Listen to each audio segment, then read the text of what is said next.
Artificial intelligence, or AI, is rapidly becoming a part of our daily lives. But just how much impact is it having on the world around us? From simple tasks like controlling the lighting in our homes, to more complex applications like self-driving cars, AI is changing the way we live and work. Self-driving cars, powered by AI, have the potential to greatly reduce accidents caused by human error. But it's not just transportation that's being impacted by AI. In healthcare, AI is being used to analyze medical images, helping doctors make more accurate diagnoses.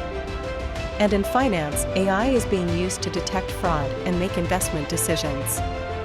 AI is also being used in manufacturing, helping to improve efficiency and reduce costs. But as with any new technology, there are also concerns about the impact of AI on jobs and society as a whole. As AI continues to advance, it's important that we consider the potential consequences and work to ensure that the benefits of this technology are shared by all. The future is now, and AI is impacting daily life in ways we never thought possible. Are we ready for the changes to come?